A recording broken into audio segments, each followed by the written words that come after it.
जय हिंद साथियों। स्वागत है आप सभी का आज के अर्ली मॉर्निंग के इस डेली करंट अफेयर्स के सेशन में।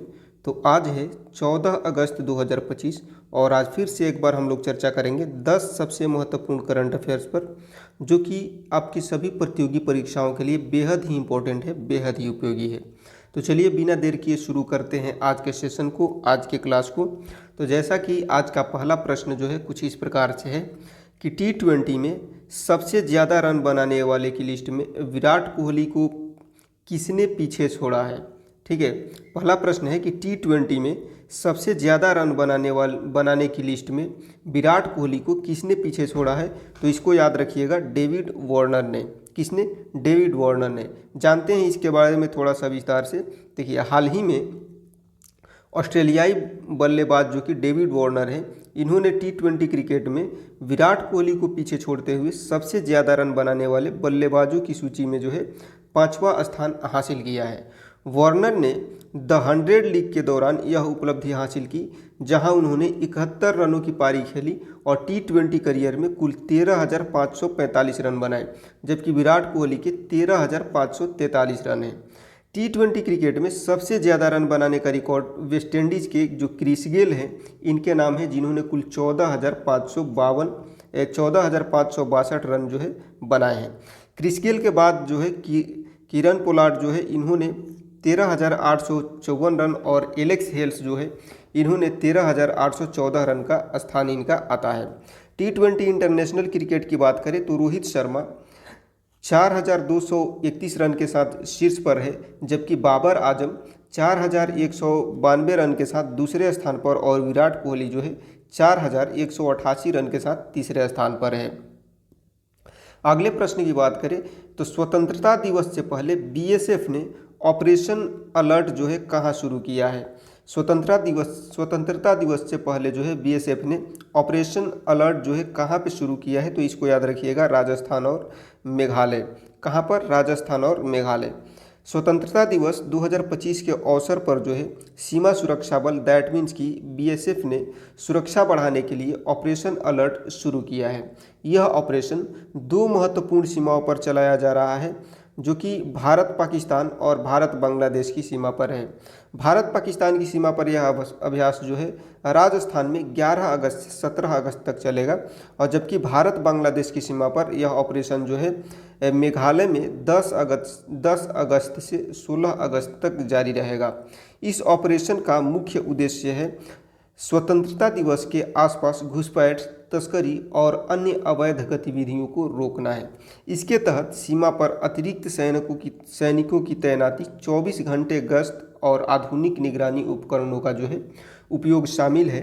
बीएसएफ यह ऑपरेशन जो है राज्य पुलिस और अन्य कानून प्रवर्तन एजेंसियों के साथ मिलकर के चला रही है, तो इन सभी बातों को ध्यान में रखिएगा।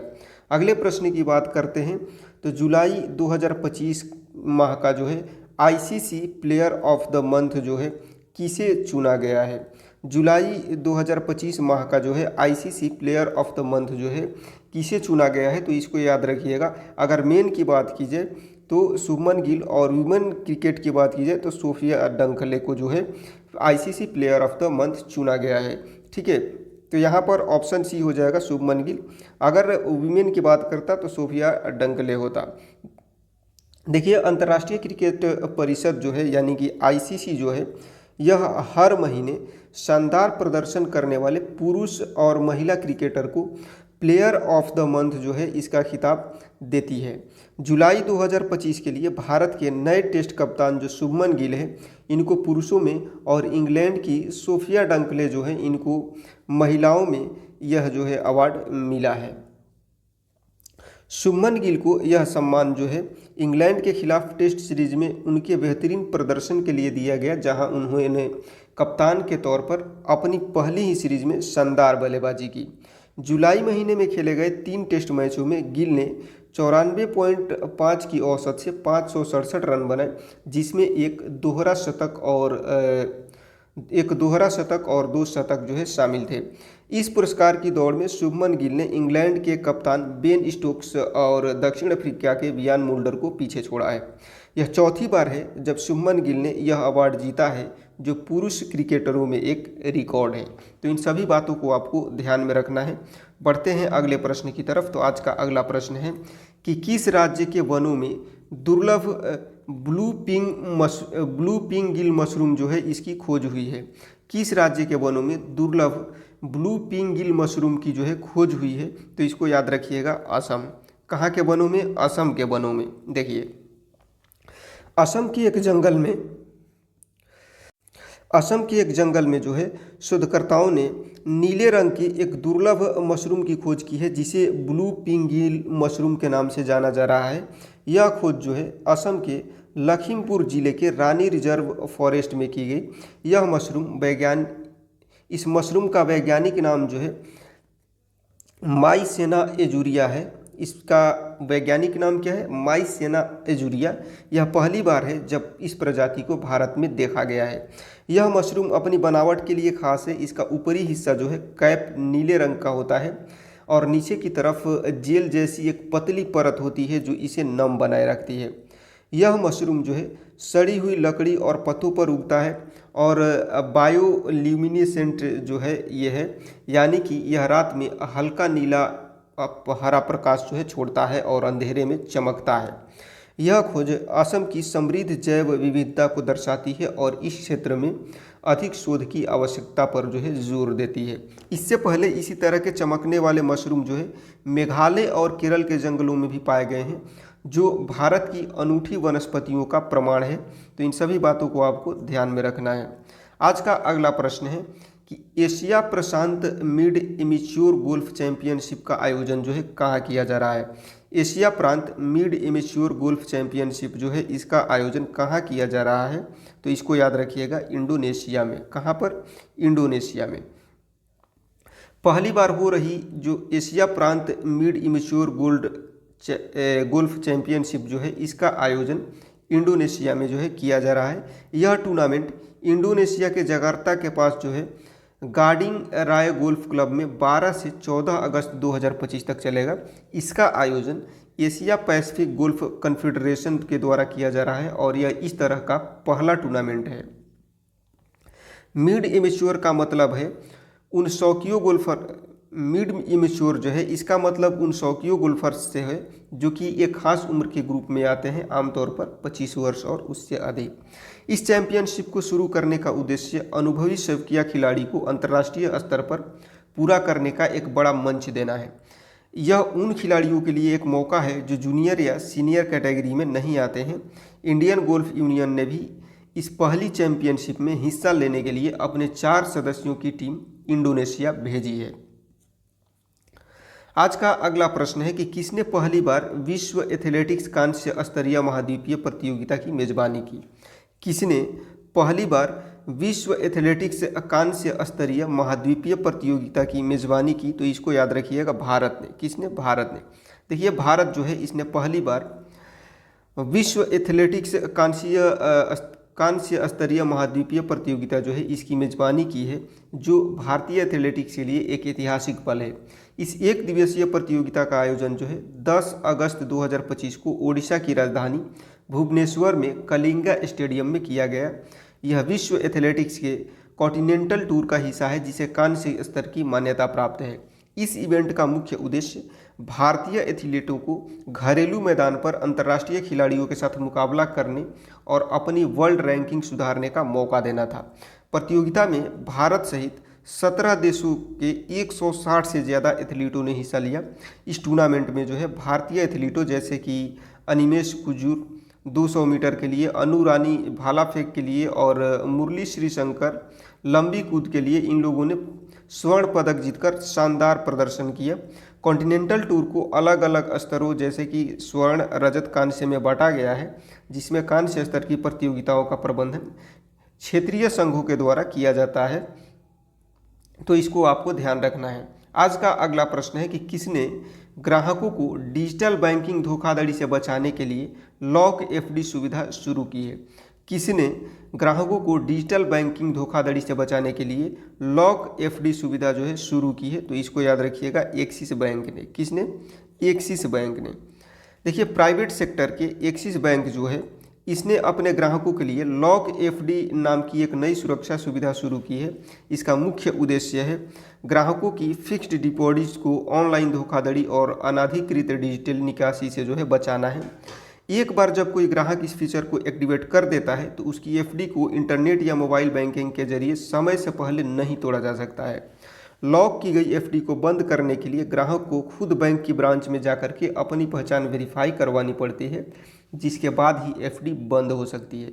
यह सुविधा खासतौर पर वरिष्ठ नागरिकों और उन लोगों के लिए बहुत फ़ायदेमंद है जिन्हें डिजिटल बैंकिंग की ज़्यादा जानकारी नहीं है, जिन्हें साइबर धोखाधड़ी का ज़्यादा खतरा रहता है। ग्राहक इस सुविधा को एक्सिस बैंक के मोबाइल ऐप या किसी भी ब्रांच में जाकर के आसानी से शुरू करवा सकते हैं। यह एक अतिरिक्त सुरक्षा परत की तरह काम करता है, जिसे अगर किसी धोखेबाज को आपका लॉगिन पासवर्ड मिल भी जाए तो वह आपकी एफडी को ऑनलाइन नुकसान नहीं पहुंचा सकता है। अगला प्रश्न है कि कहां पर ड्रोन और कृत्रिम बुद्धिमत्ता दैट मीन्स की आर्टिफिशियल इंटेलिजेंस यानी कि एआई से सुसज्जित क्लाउड सीडिंग तकनीक से आर्टिफिशियल बारिश कराई जाएगी।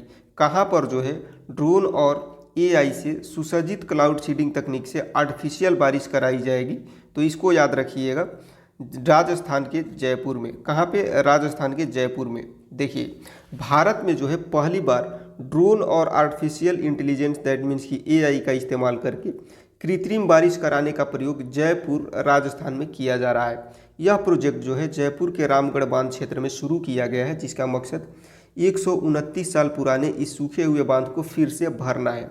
इस तकनीक को क्लाउड सीडिंग कहा जाता है। इसमें ड्रोन की मदद से जो है बादलों पर सोडियम क्लोराइड जैसे रसायनों का छिड़काव किया जाता है, जिससे बारिश होती है।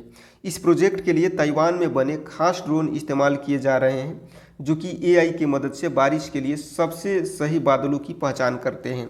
यह भारत अमेरिका की एक टेक्नोलॉजी कंपनी जेंक्स एआई और राजस्थान सरकार का मिला जुला प्रयास है। अगर यह 60 दिन का पायलट प्रोजेक्ट सफल होता है तो इस तकनीक का इस्तेमाल राजस्थान और देश के दूसरे सूखा प्रभावित इलाकों में भी किया जा सकता है।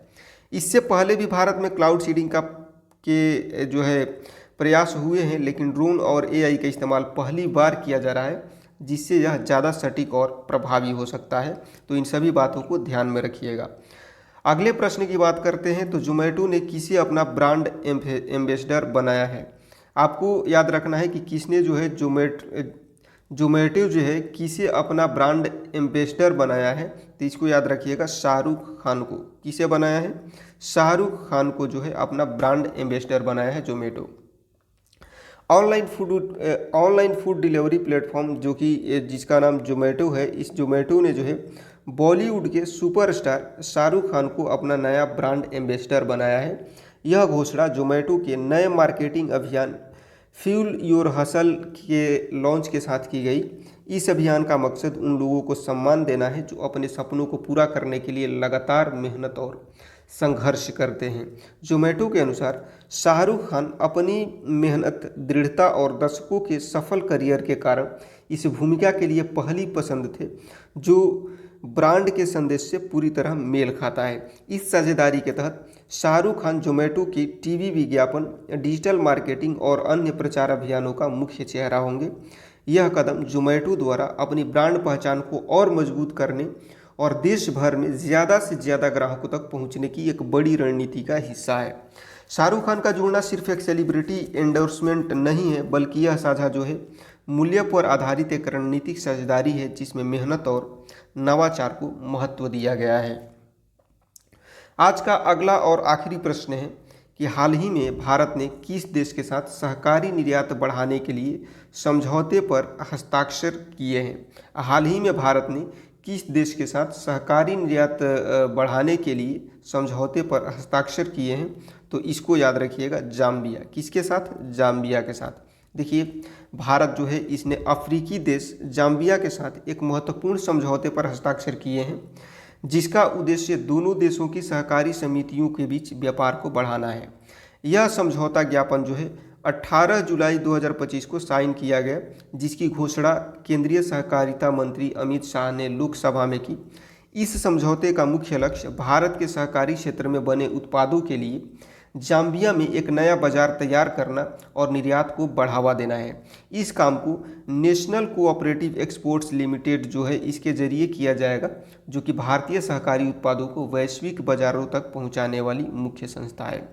विदेशों में मौजूद भारतीय दूतावास NCEL की मदद करेंगे। वे विदेशी खरीदारों की पहचान करेंगे और बाजार की जानकारी देंगे, जिससे व्यापार आसान हो सके। यह समझौता जो है भारत की आत्मनिर्भर भारत और साउथ साउथ सहयोग जो है की नीतियों को मजबूती देता है। साउथ साउथ सहयोग से मतलब कि यानी कि विकासशील देशों के बीच सहयोग। भारत ने जाम्बिया के अलावा सेनेगल और इंडोनेशिया की कंपनियों के साथ ऐसे ही व्यापारिक समझौते किए हैं ताकि सहकारी निर्यात को दुनिया के अलग अलग हिस्सों में पहुंचाया जा सके। तो इन सभी बातों को आपको ध्यान रखना है।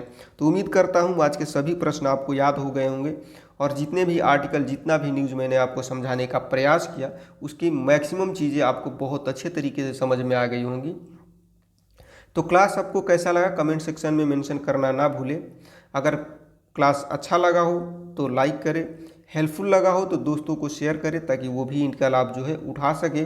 और यदि आप हमारे चैनल पर नए हैं, आपको लगता है कि हम आपके प्रतियोगी परीक्षा की तैयारी को जो है बेहतर बना सकते हैं, तो चैनल को सब्सक्राइब करना ना भूलें। मिलते हैं नेक्स्ट क्लास में, तब तक के लिए सबको जय हिंद।